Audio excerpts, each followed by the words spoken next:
Hello, and welcome to this advisor's view of FlightPath. If you haven't already seen the video, please check out the student's view video. That video introduces several concepts that we're going to be going over in this video as well, but as seen from a student's perspective. So I'm just going to go ahead and log in as an advisor. And the first thing that we see when we log in is the dashboard for the advisor. We see my upcoming appointments. We see a quick snapshot for the current term. In this case, when this video is being recorded, it's fall of 2021, and how many of my advisees I've completed advisings for. We also see various announcements. Now, these announcements can be targeted to just students or just faculty or both. We also see a student, or rather an advisee activity feed. We see, for example, this student replied to a particular text message. We can see that this student opened a particular email. This student dropped below 12 hours, and so on. More on that in a minute. So let's begin by going to our appointments. So this appointment calendar are appointments that either students have initiated or that we can create ourselves. And they can be in person or they can be video appointments for advising. And at the moment we have, for example, Zoom, but we can also bring in other types of video chat as well. So these are ones, like I said, that were created by the students. It's very easy to see what they are. We can cancel them if we want. We'll get notified as the appointment approaches. Both the student and the advisor get notified by text message and or email. And we can create new appointments. For example, I'm going to click this little plus next to the 26th. And I can set a time and a date pretty easily. And if this is a Zoom meeting, I can click that and I can, pick my student. I'm going to say the test student.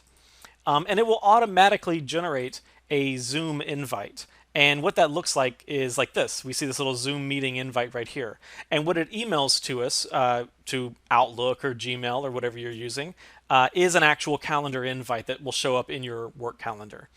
Okay, so aside from that, we can see our upcoming appointments, just a very quick snapshot of today, tomorrow, and then over the next few weeks, what do we have on our agenda. So now let's go to our students. Here we see a list of my advisees. Now this is just our demo environment, so we don't have a whole bunch. And I'm going to pick an advisee, this test student right here.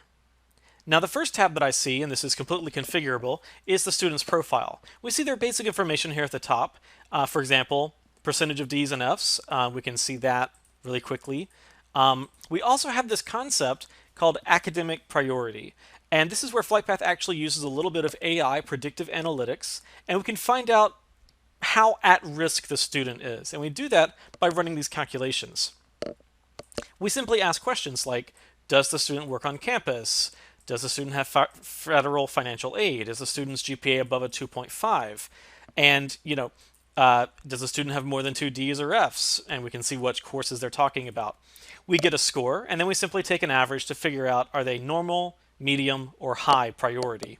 Basically another way of saying at risk. These calculation tests are completely configurable, and they can be completely adjusted, and you can make brand new ones for your university. For example, in this case, did the student score below a B in English 1001? This is a course that we've identified as being particularly important at this particular, demo university. And since the student scored a C, it means that they get, docked some points basically in their calculation. But at your university, maybe it's a engineering course or something like that. You get the idea. It can be, by the way, it can be any sort of data from your SIS or your LMS. We also see these alerts. Some of these alerts are automatically generated. For example, the student is approaching too many absences, or the student has dropped below 12 hours. Faculty or anyone really with a permission can also add new alerts. So for example, I can say, I think the student is having troubles, etc. And I can describe, what I want to say. And when I scroll down and hit save, first of all, I can make visible to anybody, including the student, or only to my fellow faculty and staff. And when I hit submit, that will get listed in the alerts. And if I'm not the advisor, it actually alerts the student's advisor. So this is how faculty can come in, or let's say someone from financial aid could come in, and they could enter in an alert. That goes straight to the advisor, and then the advisor can intervene. Next, let's check out the Engagements tab. So on this screen, we see all of our past communications with the student. For example, we see text messages that have been both sent and received. We see emails that have been both sent and received.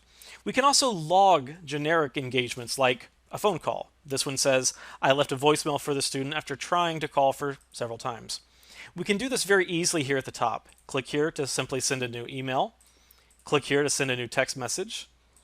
And log any generic engagement. In this case, a phone call. Let's say we received a phone call from the student.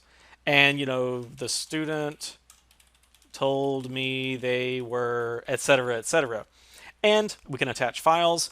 And similar to other things you're going to see in FlightPath, we can make this visible to anybody or only to faculty and staff. Next, let's look at the Degree tab. This is where most of the advising actually takes place in FlightPath. So first off, we can see at the top, we have the basic student information again. We see the term we're actually advising for, and we can change that if we want. At the time of this recording, fall 2021 is the current term, but we can also change into terms into the future. This is all completely configurable from within FlightPath. If we scroll down a little bit, we see these pie charts. These are also completely configurable based on our requirement types. We're just showing two right here, major requirements and degree progress. The degree progress is how close we are to actually completing this degree and graduating. Next, let's look at the courses themselves. Computer Science 2000 is in blue, for example. That means that the student has completed this course and earned a satisfactory grade. We see that some courses are in black and have these checkboxes that we can check or uncheck. These are courses the student has not yet completed, but they are required to complete. We also see elective groups. For example, this one, select 3 hours from core English composition.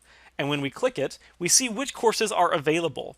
We can click those courses for a description if we like. We can also make substitutions if we have permission to, but that's for a later video.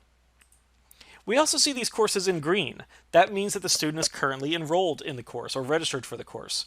We can also handle midterm grades in the exact same way. For example, this course, the student has a midterm grade of C, and the little mid shows you that it's a midterm grade. Same thing for Business 3005 over here.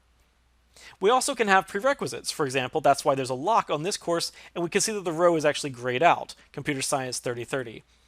If we click it, we can actually see what are the prerequisites for this course.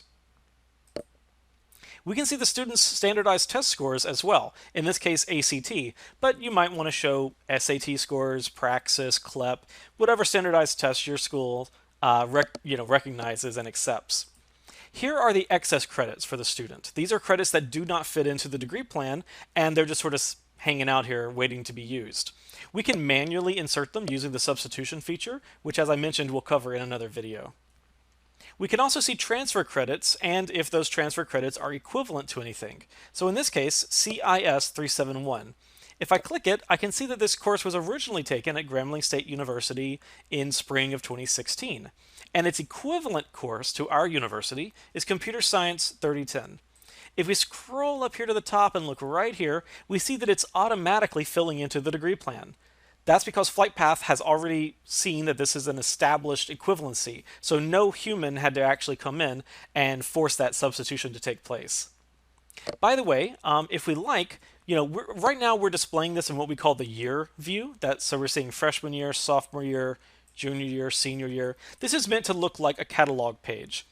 And by the way, it doesn't have to be by year. It can be by term, or it can be by really any sort of categories you like.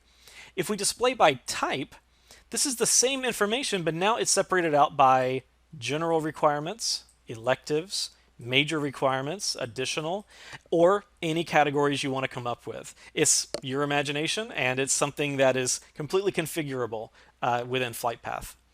That view is favored by the college offices, and we have found that this view is mostly favored by the students because it kind of gives a more of an accurate view of an impression of what they are meant to take in what order. So we see that we have a couple courses checked from a previous advising, and that leads me to how we actually advise the student. So we just click these little check boxes, and that's pretty much it. You click the check boxes. I'm going to select, for example, 3 hours from a math elective. Let's do this one. Hit select. And now I just scroll down to the very bottom. If we want, we can email a summary of our advising to the student. Since we're just doing a little demo, we're not going to worry about that. And I'm going to hit submit. When the page reloads, we're now on the History tab, and we see this message saying that we've advised the student for fall of 2021. If we click this, we get a nice little printable pop-up summary of exactly what the student was advised to take. Some schools like to print this out and have the students sign it, have the advisor sign it, and then they stash it away in a filing cabinet somewhere. Some schools don't like this at all. They just want to keep everything electronic. Either one is super easy to manage. It's no big deal. And the student, by the way, I should say, is able to pull this up at any point and remember what they were advised to take. And by the way, if we had emailed the student, this is more or less this section is what they would have been emailed. We have a complete advising history, by the way, on the History tab. You can see that we've used this for a lot of demonstrations. But this lets us see at any point in the past what the student was advised to take, and most importantly, who advised them to take it. We can also upload files for students, and they'll appear on the History tab. For example, we see we have this plan for graduation and then some sort of memo for the student. And just like everything else in FlightPath, we can say, is it visible to anyone including the student, or only to fellow faculty and staff? Let's hop over really quickly to the Comments tab. Now, in the Comments tab, it's exactly what it sounds like. It allows us to simply enter comments for this student's record. It's always a good idea whenever you've done an advising session to enter anything that's out of the ordinary. You might want to leave a memo or a note about to explain why it was advised. For example, this is a computer science student, and apparently they were advised to take Dance 1001. So this faculty member decided, or this advisor I should say, decided to leave this comment to explain why they did that. You simply click here to enter a new comment, and just like everything else, it's visible to everyone including the student or just fellow faculty and staff. I'm going to go to the What If screen now, and on the What If tab, this is where we can get to decide if the student is thinking of changing majors, what that would look like, how their credits would fit in. So this is a computer science student, but I'm going to put them into the accounting degree. And when the page reloads, we see now how do all of their credits fit in were they to change majors to accounting. And all of the pie charts, for example, get updated. We see now that they are 25% complete, whereas originally, if we go back to their original degree, they were at 35% complete. So that tells us right off the bat that if they switch to accounting, they're going to lose some of their progress unless it gets substituted back in. We see that their excess credits has expanded because not as many courses fit into an accounting degree as what fit into their computer science degree. And we can advise in this mode as well. This is great for if you are dealing with a student who is going to be changing majors, but maybe the paperwork hasn't, gone through just yet. Next, I'm going to show you the Audit tab. This tab may not be available to everyone. It's based entirely on FlightPath's permission system, who has access to it, but this helps with degree audit and graduation checkout. For example, we see that there are various requirements to graduation, one of them being that their overall GPA has to be at least a 2.0. Their major GPA has to be at least a 2.5. 25% of their degree courses must be from our university and not transfer credits. These are all sort of, imagine them like a checklist that we have to check off and tick off to make sure that the student is fulfilling everything needed to graduate completely and graduate on time. We can also leave comments that are only visible to other auditors. So for example, if we wanted to explain something about what we're doing or why a particular thing is considered not complete yet or in progress, we can leave those comments, and they will only be visible to people who have permission to access this screen. Now, as we saw in the Students View video, we can also pull up the courses. This is basically every course in the course catalog, and we can view, for example, when we expect them to be available. We can download a sample syllabus.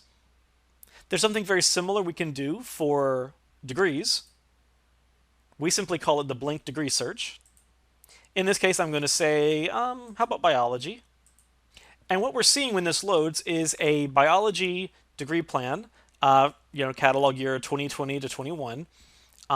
with no courses filled in whatsoever. We can still click it and get descriptions, things like that, but this is so that it's very handy if we wanted to print it out and mark it up with a pen and paper, that sort of thing.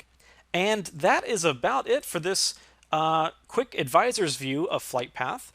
Thanks so much for joining us, and please feel free to keep watching the other videos that we have available.